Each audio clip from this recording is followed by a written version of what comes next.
A Câmara de Vereadores do Rio está discutindo o Plano Municipal de Educação que deve ser votado em maio. O documento define metas para os próximos 10 anos e busca adequar a política educacional do município ao Plano Nacional de Educação, que foi aprovado em 2014. No Congresso, assim como aconteceu em Brasília, discussões relacionadas à identidade de gênero opõem os grupos mais progressistas aos mais conservadores. Mas, afinal, por que a simples menção da palavra gênero desperta tanta polêmica? Vamos tentar entender no Alerj Debate de hoje. Eu converso com os deputados Márcio Pacheco e Valdec Carneiro. Bem-vindos ao Alerj Debate. Obrigada pela presença. Afinal, qual é o problema da palavra gênero? O que ela tem que desperta tantas paixões e ódios?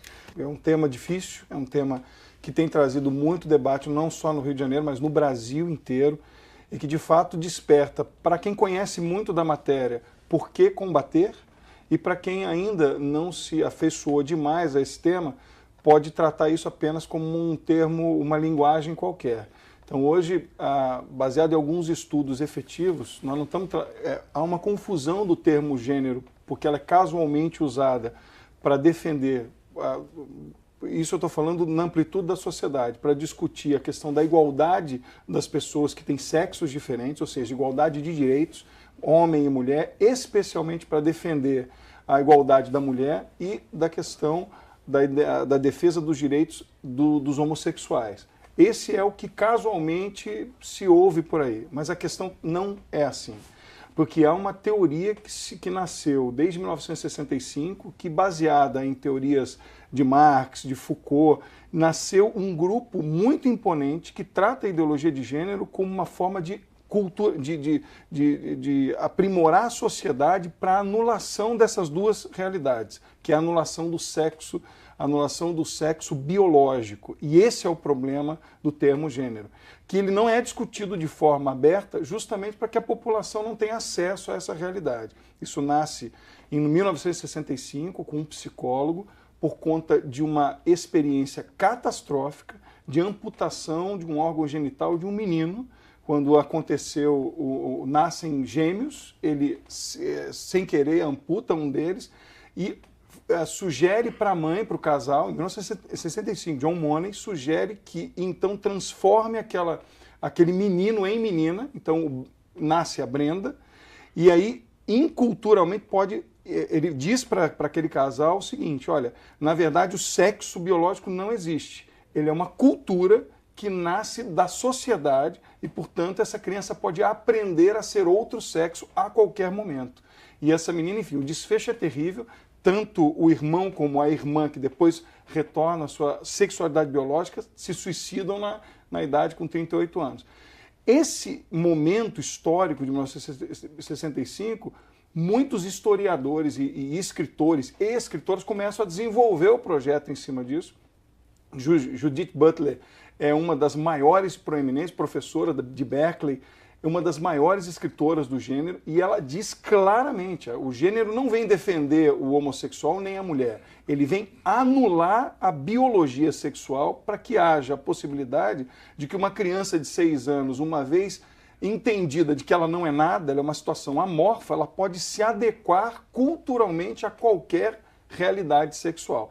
Isso é a teoria da ideologia de gênero. Mas, deputado, me parece que o gênero ele não briga com os conceitos biológicos. Quer dizer, a biologia determina se o ser humano é homem ou mulher. Sim. E o gênero seria outra coisa, um gênero que a pessoa vai se identificar com o gênero feminino ou com o gênero Sim. masculino. E isso independe do sexo. Isso independe do determinismo biológico. Acho que o problema não está na palavra gênero. Aliás, o problema em geral não está nas palavras, mas nos sentidos que são atribuídos às palavras, né? Então, portanto, é preciso entender como que esses diferentes grupos, como esses diferentes atores que participam do debate sobre a questão de gênero, como que eles interpretam, que sentido eles atribuem a esse vocábulo. Então, as palavras não podem ser banidas a prioristicamente. Esse é o primeiro elemento.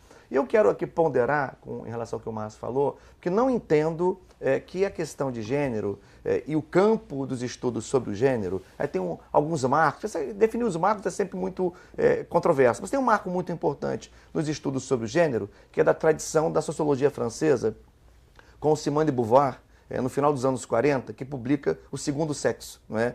Em torno dos movimentos feministas e dos direitos das mulheres, desta pauta principalmente, né? Na verdade, os estudos sobre o gênero, que deram origem a programas de pós-graduação, a linhas de pesquisa no mundo inteiro, né? Principalmente nas universidades de ponta, no campo das ciências sociais, começaram a se estruturar em torno da pauta relacionada aos direitos das mulheres, aos movimentos feministas. Aliás, uma pauta da maior atualidade. Até hoje nós sabemos que mulheres e homens nas mesmas organizações, com a mesma formação, com a mesma jornada, com as mesmas responsabilidades, ganham cerca de 30% a menos. Enfim, então, isso é um tema da atualidade. E depois, os estudos sobre o gênero incorporaram uma outra pauta relacionada aos direitos relacionados à chamada população LGBT e, sobretudo, a luta para que a condição LGBT não fosse objeto de uma discriminação.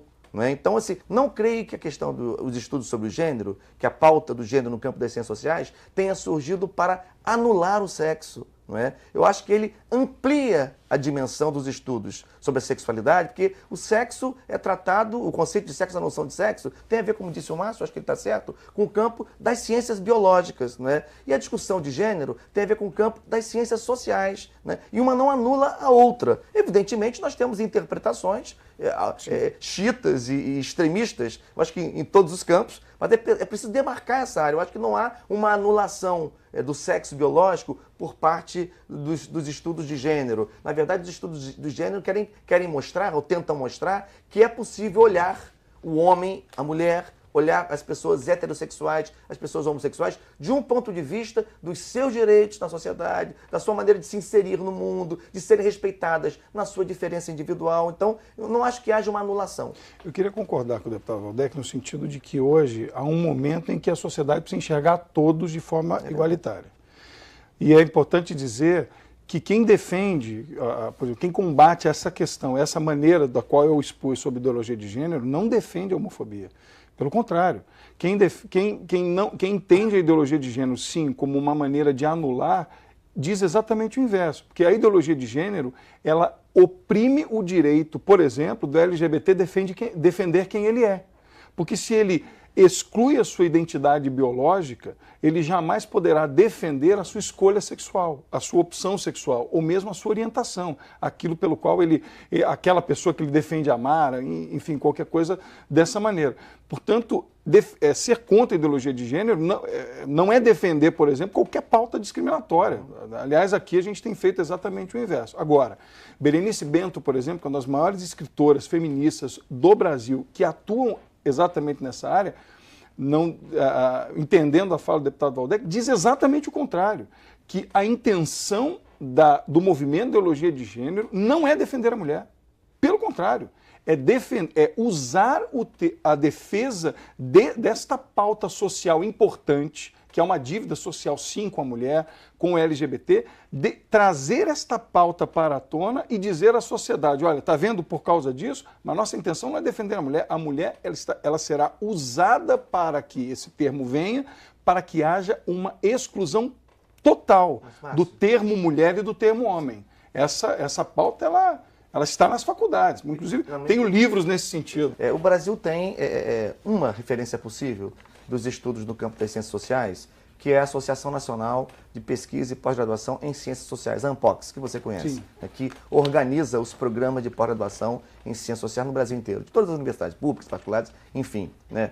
E realiza congressos anuais, em que os pesquisadores desse campo comunicam seus trabalhos, intercambiam experiências, como só acontecer nos congressos em qualquer área. O que eu quero dizer é o seguinte, não há, nos anais da ANPOX, que é organizada em grupos de trabalho, em GTs, aí tem GT de Sociologia da Educação, Sociologia do Trabalho, e tem GT de Sociologia do Gênero há muito tempo, não há nos anais dos trabalhos apresentados na ANPOX trabalhos que apontem nesta direção que o Márcio declina aqui. É possível que haja autores, né? Mas isso não constitui a identidade do campo de gênero no Brasil. E aí me preocupa muito, não só no município do Rio, como em vários lugares no Brasil, que os debates, Márcio, sobre planos de educação, o que são os planos de educação? São planos de metas, são planos decenais, né, pelos quais o município, o Estado e o Brasil, existe um plano nacional, se compromete, né, com a consecução de certas metas nas áreas as mais diversas do aparelho escolar, na educação infantil, no ensino fundamental, na formação de professores. Então, me preocupa que o debate sobre o Plano Municipal de Educação tenha esta centralidade, né? É claro que este tema tem que aparecer como um tema relacionado ao tratamento dado às minorias nas escolas, evidentemente. Agora, isto não é o centro de um Plano Municipal de Educação. E mais, é preciso discutir também qual é o papel da escola. A escola não é um lugar da mera instrução. Os instrutores de autoescola, essa profissão tem muito valor, não são professores, né? O papel do professor, o papel do educador vai para muito além da instrução. Ele precisa, para além da transmissão dos conteúdos herdados, da tradição, da cultura, da ciência daquela área, ele precisa também trabalhar na perspectiva da educação, que significa socializar as pessoas, ajudar a que elas desenvolvam valores altruístas, humanistas. Essa parte da educação é feita, na minha opinião, em colaboração, ou deveria ser, em diálogo, pela escola e pelas famílias. Isso não é monopólio da família. A escola tem que se envolver com isso, evidentemente. Agora, a escola não está organizada para ensinar um menino a querer ser gay ou a querer pegar a menina do lado no final da aula. Eu acho que ninguém ensina ninguém a ser gay. Alguém ensina alguém a ser gay? Em 2005, gastou-se R$240 mil na Secretaria das Mulheres, da Secretaria Nacional, para preparar professores para que isso acontecesse nas escolas municipais. Ensinar as crianças a ser gay? Ensinar que não há biologia na sexualidade. Essa é a questão da ideologia de gênero e esse é o problema no Plano Municipal de Educação. Ele não pode ser central. O Valdec tem toda a razão. O Plano Municipal de Educação tem que tratar do campo decenal educacional, com cooperação das famílias e os educadores também têm esse papel. Agora, dizer para uma criança de 3, 4 anos, você pode beijar na boca de quem quiser, a hora que quiser, porque o tempo lhe dirá o que você deve ser na sua sexualidade, não é o tempo adequado para isso. E é isso que prevê a ideologia de gênero. Este é o problema de se tratar este tema no Plano Municipal de Educação, onde crianças do ensino fundamental ainda não despertaram para a sexualidade. Uma coisa é uma criança de 16, outra é uma de 4. Eu gostaria só de ler para os senhores o trecho do Plano Nacional de Educação que foi vetado porque constava a palavra gênero. E aí eu quero saber qual é o problema desse trecho, que falava o seguinte: em uma das metas do plano, o texto dizia o seguinte: superação de desigualdades educacionais com ênfase na promoção da igualdade racial, regional, de gênero e de orientação sexual. Ou seja, o que essa meta dizia é que essas pessoas têm que ter a mesma oportunidade educacional. Lógico. Por que isso teve que sair do Plano Nacional de Educação? Saiu por conta do termo ideologia de gênero. O Valdec discorda. Não está falando ideologia de gênero, está falando gênero e orientação sexual. Quem defende o tema propõe que se troque a palavra gênero por sexo. Mas já tem aqui orientação sexual. Sim, a palavra sexo não é orientação sexual. Não sexo, biologicamente, é defender homem e mulher, mesmo que a sua orientação seja diferente. Tem outro ponto de discórdia. Eu já percebi também nesse debate, né, naquilo que eu tenho aprendido com o debate, é que há um outro ponto de discórdia, que é a expressão orientação sexual. Isso é verdade. Porque essa expressão, muitos a interpretam, por exemplo, o Márcio, muitos a interpretam que a orientação sexual é o professor orientar o aluno como ele vai praticar o sexo. Evidentemente que não. Porque a questão, gente, olha só, a dimensão biológica do sexo, né, que é muito importante ser estudada na escola, os homens, os meninos, os garotos, os rapazes têm pênis, as meninas, as moças têm vulvas, enfim, a formação biológica do corpo do homem e do corpo da mulher está objeto de estudos, evidentemente. Agora, uma outra coisa é tratar a sexualidade do ponto de vista das relações sociais, né? Isso é uma outra coisa. Por exemplo, a escola precisa orientar os seus alunos, sobretudo no seu processo de formação,